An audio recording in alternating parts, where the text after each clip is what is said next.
Question तो खत्म हो गया होगा आज।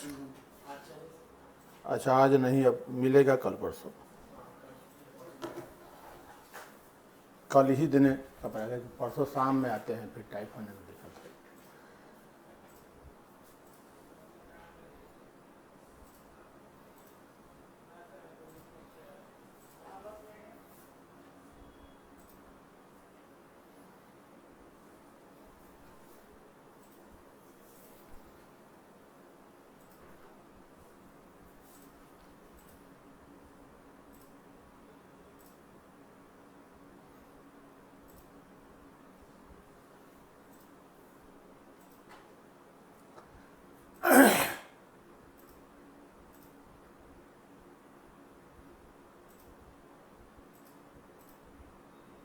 बीपीएससी तो कमाल कर रहा है, क्वेश्चन भी अलग अलग सेट में दे देगा।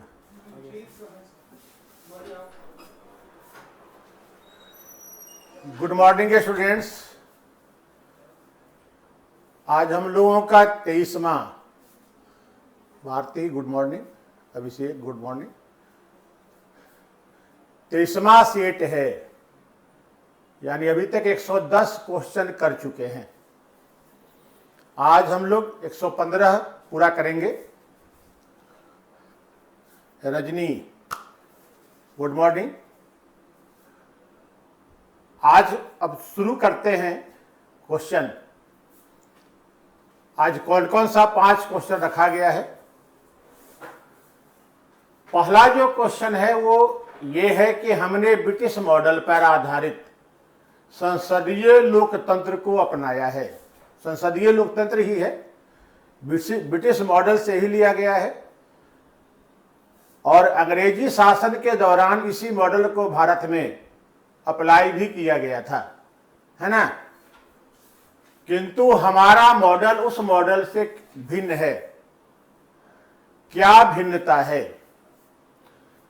पहला विकल्प है कि जहां तक विधि निर्माण का संबंध है, ब्रिटिश संसद सर्वोपरि या संप्रभु है। यहां तक तो सही लिखा गया है। ब्रिटिश संसद संप्रभु, संगम खुश रहिए, संप्रभु है। किंतु भारत में संसद की विधि निर्माण की शक्ति सीमित है। ये भी सही है। ये जो सीमित होता है, शक्ति संसद की परिसीमित है। किसके कारण? न्यायिक समीक्षा के कारण। क्योंकि न्यायिक समीक्षा के तहत संसद के विधि बनाने की शक्ति को, सुजाता, विधि बनाने की शक्ति को न्यायिक समीक्षा के द्वारा सीमित है। इसलिए कि संसद के विधि की समीक्षा न्यायपालिका के द्वारा किया जा सकता है और ये संप्रभुता के अनुकूल नहीं है, क्योंकि संप्रभुता सर्वोच्चता होती है। हालांकि 2 कारण आप कह सकते हैं। संप्रभुता हमेशा सर्वोच्चता होती है। अब संसद की बनाई गई विधि की समीक्षा यदि न्यायालय करता है तो सर्वोच्चता नहीं रही। और दूसरा, संप्रभुता हमेशा एकीकृत होता है, इसका विभाजन नहीं होता है।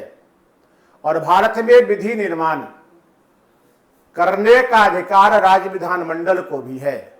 इसलिए संसद की विधि बनाने की शक्ति एकीकृत भी नहीं है। इन्हीं 2 आधारों पर आप कह सकते हैं कि संसद संप्रभु नहीं है। ठीक है, तो ये कथन सही है। दूसरा, भारत में संसद के किसी अधिनियम के संशोधन की संवैधानिकता से संबंधित मामले उच्चतम न्यायालय द्वारा संविधान पीठ को भेजे जाते हैं, है ना। ये भेजे जा सकते हैं। अनुच्छेद 13(3) के द्वारा यह प्रावधान किया गया था कि संविधान संशोधन की न्यायिक समीक्षा नहीं होगी, लेकिन बाद में इसे अवैध कर दिया गया, है ना। 24वें संशोधन के द्वारा जोड़ा गया था कि न्यायिक समीक्षा संविधान संशोधन साधारण विधि नहीं है, अतः यह 13(2) के विधि में शामिल नहीं होगा। लेकिन केशवानंद वाले मामले में न्यायालय ने इस चीज को स्वीकार नहीं किया, इस बात को स्वीकार नहीं किया। तो भारत में संसद के किसी अधिनियम के संशोधन की संवैधानिकता से संबंधित मामले सुप्रीम कोर्ट में भेजे जाते हैं, यह भी सही है। इसलिए उत्तर सी होगा। पहला तो सही है ही, दूसरा भी सही है। सुजाता सी हो जाएगा। क्या नहीं भेजा जाता है? एनजेएसी हाल में ही रद्द हुआ है। नहीं, हाल में ही ईडब्ल्यूएस की व्यवस्था को सर्वोच्च न्यायालय ने सही करार दिया है। नहीं तो ऐसे तो अक्सर होते रहते हैं। हाल ही में बिहार सरकार के निर्णय को, ताती तत्वों वाले निर्णय को अवैध किया गया। संवैधानिकता की ही जांच थी, हालांकि वो राज्य विधानमंडल गया, राज्य सरकार का निर्णय था, लेकिन अवैध तो किया गया है। तो 13(3) की व्यवस्था, 13(4) की व्यवस्था जो देख रहे हैं लिखा हुआ है विभिन्न किताबों में, वो अब है नहीं। सुप्रीम कोर्ट उसे अवैध कर चुका है। एग्जाम्पल के रूप में देख लीजिए, 199वां संशोधन के द्वारा जो एनजेएसी लाया गया, सर्वोच्च न्यायालय ने उसे अवैध कर दिया। तो संविधान पीठ को भेजे जाते हैं, लेकिन हर मामला भेजा जाएगा। हालांकि आजकल तो हर मामला ही जा रहा है, लेकिन हर मामले की बात नहीं है, यहां इस बात को स्पष्ट किया भी नहीं गया है। तो भेजे तो जा सकते हैं। तो उत्तर सी हो जाएगा। दूसरा, यदि किसी विशिष्ट क्षेत्र को भारत की 5वीं अनुसूची के अधीन लाया जाए तो निम्नलिखित कथनों में से कौन सा एक इसके परिणाम को सर्वोत्तम रूप से प्रतिबिंबित करता है? जिस क्षेत्र को अधिसूचित किया जाता है वहां जनजातियों की जमीन गैर जनजातियों को नहीं बेची जा सकती है, ट्रांसफर नहीं किया जाता है, इस पर रोक रहता है। कल भी चर्चा या परसों हुई थी। 1908 से ही संथाल परगना के क्षेत्र में आदिवासियों के जमीन के, बल्कि वहां आदिवासी के सबके जमीन के अंतरण पर रोक है। जमीन की खरीद बिक्री नहीं होती है वहां। संथाल पर 1908 से ही है। अभी की व्यवस्था के अनुसार जनजातियों की जमीन ट्रांसफर नहीं होगा, खरीद बिक्री होती ही नहीं है। दूसरा विकल्प है, एक स्थानीय स्वशासी निकाय का सृजन होगा, आवश्यक नहीं है। संघ क्षेत्र में बदल जाएगा, ये कोई जरूरी नहीं है। जिस राज्य के पास ऐसे क्षेत्र होंगे उसे विशेष ऐसी कोई जरूरत नहीं है। मध्य प्रदेश के पास है, छत्तीसगढ़ के पास है, आंध्र प्रदेश के पास है, झारखंड के पास है, उड़ीसा के पास है। 244 अधिसूचित क्षेत्र हैं अभी, अनुसूचित क्षेत्र लगभग 244 है, ये लगभग नहीं है।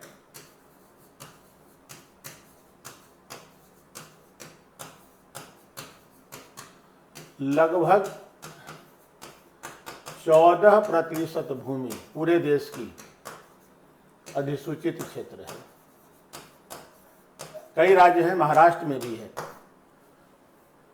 किसी को भी, ठीक है, नॉर्थ ईस्ट के राज्यों में भी होंगे, हैं, वो विशेष श्रेणी में हैं, लेकिन मध्य प्रदेश में भी है, विशेष श्रेणी नहीं है। झारखंड है, छत्तीसगढ़ है, महाराष्ट्र है, आंध्र प्रदेश है, इन सब क्षेत्रों में ही है। तो ये कोई कंपल्सरी नहीं है कि जिस राज्य में शेड्यूल्ड क्षेत्र होंगे उसे विशेष राज्य का दर्जा दिया ही जाए, है ना।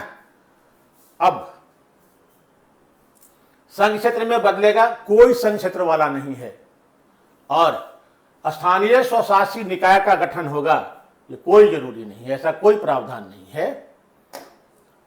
तीसरा, दल बदल विरोधी अधिनियम के तहत किसी लोकसभा के सदस्य की सदस्यता समाप्त करने का क्या प्रावधान है?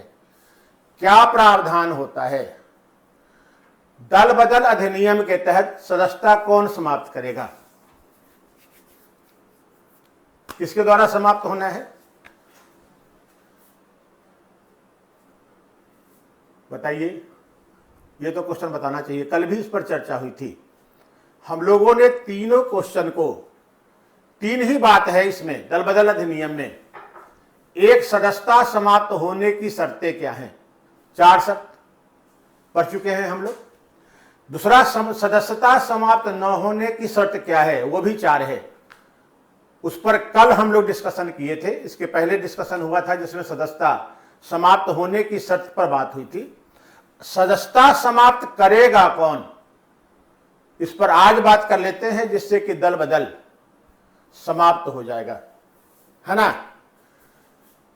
यहां पर न्यायालय जाता ही नहीं है, निर्णय के बाद न्यायालय जाना है ना। उसमें भी मूल विधि में यह प्रावधान किया गया था कि न्यायालय में निर्णय को चुनौती नहीं दिया जाएगा, जिसे बाद में सुप्रीम कोर्ट ने अवैध किया।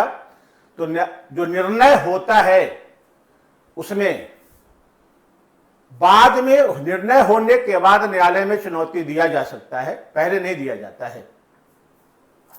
तो न तो सर्वोच्च न्यायालय की अनुशंसा चाहिए, न ही राष्ट्रपति समाप्त करते हैं। दोनों में से दोनों गलत है ना। सर्वोच्च न्यायालय कहीं नहीं है, राष्ट्रपति कहीं नहीं है। सर्वोच्च न्यायालय की अनुशंसा पर सर्वोच्च न्यायालय तो है ही नहीं, तो ऐसे ही विकल्प गलत हो जाता है। हालांकि लोकसभा अध्यक्ष ही करेंगे, और लोक सिंपल सी बात है, सदस्यता समाप्त करने का अधिकार दल बदल के तहत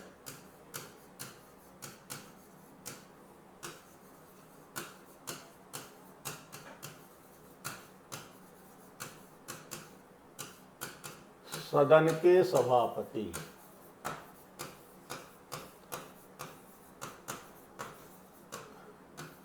या अध्यक्ष को यही करेंगे। सदन के सभापति या अध्यक्ष को होता है, ठीक है ना। अब मान लो कि यदि मामला अध्यक्ष या सभापति से ही संबंधित है, तब कौन करेगा। एक प्रश्न यहां यह भी उठता है कि अगर अध्यक्ष को हटाने संबंधित प्रस्ताव ही है, तब फैसला कौन करेगा, है ना। यहां है, इसके लिए अलग से व्यवस्था है।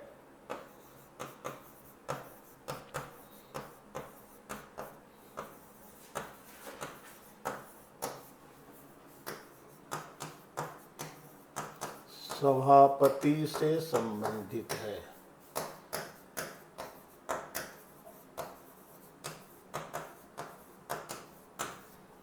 तो निर्णय उस सदस्य के द्वारा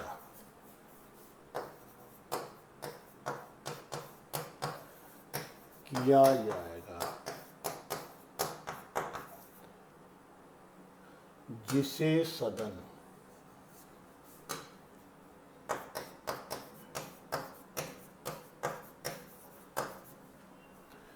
इस कार्य के लिए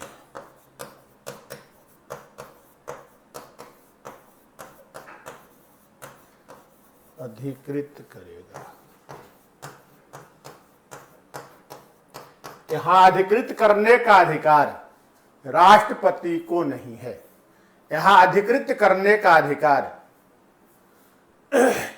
सदन को ही होता है, बहुमत से होगा, है ना। लेकिन सदन ही तय करेगा कि किसे करने का अधिकार है। तो इस हिसाब से लोकसभा सदस्यों की सदस्यता दल बदल अधिनियम के तहत समाप्त करने का अधिकार लोकसभा अध्यक्ष को होता है। चौथा, मंत्रिपरिषद के निर्णय के आधार पर नहीं, कोई भी ऐसा प्रावधान नहीं है कि मंत्रिपरिषद के सलाह पर कर दिया जाए।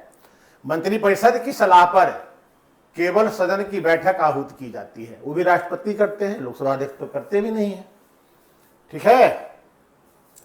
और एक दल बदल को छोड़ दीजिए तो जितने भी प्रकार हैं, चाहे 60 दिनों तक लगातार अनुपस्थित रहने की बात हो, चाहे भारत की नागरिकता का त्याग कर दिया हो तब समाप्त किया जाता हो, चाहे 2 जगह से चुनाव लड़ा, दोनों जगह से जीत गया और दोनों सीट में से एक सीट खाली नहीं किया तब, 2 सदन से चुने जाने के बाद 1 सदन को खाली न किया तब, या सजायाफ्ता हो गया है तब, किसी भी मामले में जितने हैं कारण दिए हुए, सभी कारणों में सदस्यता समाप्त करने का अधिकार राष्ट्रपति को होता है।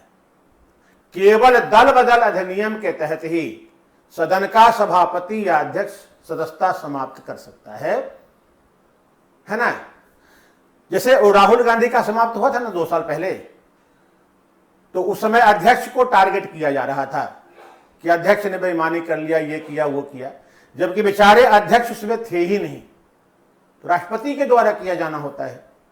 अध्यक्ष के द्वारा केवल दल बदल अधिनियम के तहत ही किसी की सदस्यता समाप्त की जा सकती है, ठीक है ना। और करेंगे, सदन का जो हेड होगा, सभापति या अध्यक्ष, उन्हीं को करने का अधिकार मिला है। हाँ, इनके निर्णय के बाद न्यायालय में चुनौती दी जा सकती है, हाई कोर्ट में दी जाती है ना, फिर सुप्रीम कोर्ट ही मैटर जाता है। चौथा, निम्नलिखित में से कौन सा एक कथन सही नहीं है ना। लोकसभा का कार्यकाल पहली बैठक से 2 कथन गलत हो गया है जी, मिसप्रिंट हुआ है, लगता है हम ही गलत लिख के दे दिए होंगे। लोकसभा का कार्यकाल उसकी पहली बैठक की तिथि से 5 वर्ष का होता है, ठीक है। यह सही है नहीं, क्वेश्चन सही है, 5 वर्ष का होता है, ये तो जानते हैं हम लोग। पहली बैठक की तिथि से, इसमें गठन शब्द का प्रयोग नहीं किया गया है, लिखा गया है कि पहली बैठक की तिथि से 5 वर्ष का होता है, यही सही है, सही नहीं है। इसको हटा दीजिए, सही ही पूछा गया है, नहीं लगता है कि लिखा गया था, इसको हटा दीजिएगा। ये तो सही है, पहला ही विकल्प सही हुआ। दूसरा, अभी तक 4 लोकसभाओं को समय से पूर्व भंग किया गया है, यह गलत है। 5 लोकसभाओं को समय से पूर्व भंग हुआ है, अभी तक 5 हैं ये। सबसे पहले चौथी लोकसभा भंग हुई थी, 67 से में चुनाव हुआ था, 72 तक चलना था। 71 में ही इंदिरा गांधी ने लोकसभा भंग करके चुनाव करवा दिया था, बांग्लादेश में जीत हुई थी, इंदिरा गांधी को 2/3 बहुमत आ भी गया, उसका उन्होंने राजनीतिक लाभ उठा लिया। दूसरी लोकसभा छठी भंग हुई थी, 1979 में ही भंग कर दिया गया, जबकि लोकसभा का कार्यकाल 82 तक था, लेकिन 79 में ही भंग हो गया। ये मोरारजी देसाई की सरकार और फिर चरण सिंह की सरकार बनी थी। तीसरी लोकसभा 9वीं भंग हुई थी 1990 में, 91 में। लोकसभा का कार्यकाल 89 से 94 था, 91 में ही भंग हो गया। वीपी सिंह और चंद्रशेखर इस दौरान प्रधानमंत्री बने थे। सरकार न बनने के कारण ही छठी और 9वीं को भंग करना पड़ा, नया चुनाव कराना पड़ा। फिर 11वीं भंग हुई है,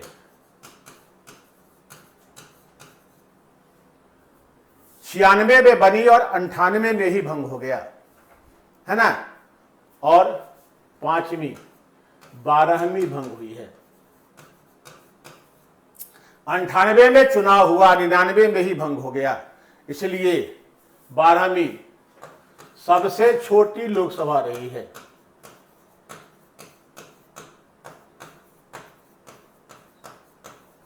मात्र 13 महीने चली थी। अभी तक की सबसे बड़ी लोकसभा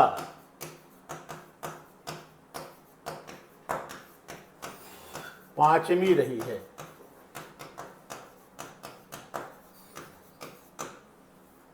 इकहत्तर से 77 तक चली, लगभग 100 वर्ष चला था ये। तो 5वीं सबसे बड़ी है, 12वीं सबसे छोटी लोकसभा रही है। इसी 5वीं लोकसभा में आपातकाल की घोषणा भी हुई थी, है ना। और तो ये गलत है। लोकसभा का पहला मध्यावधि चुनाव समय से जब पूर्व भंग होता है तो मध्यावधि चुनाव ही होता है। पहला मध्यावधि चुनाव 1980 में नहीं हुआ था,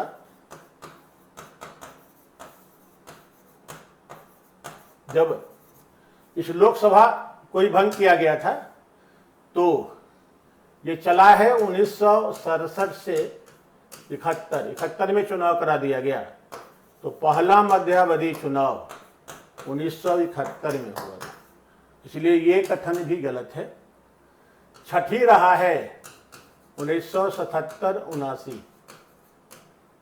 नौवीं रहा है 1989-91, ये रहा है 1996-98 और 12वीं रहा है, जगह नहीं बचा है जी,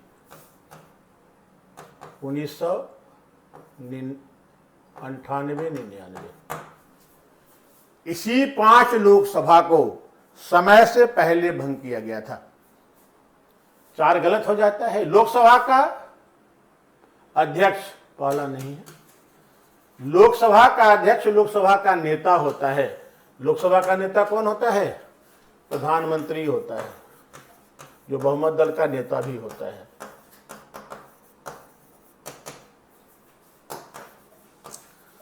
प्रधानमंत्री महोदय है, लोकसभा अध्यक्ष नहीं होता है। ये भी गलत हो गया, तो ये कथन भी गलत है। ठीक है, इसका उत्तर नहीं दिए थे। सी तो उसका था भाई। 5वां क्वेश्चन है, राज्यपाल के विवेकाधीन शक्तियों में शामिल नहीं है। नीचे से शुरू करें।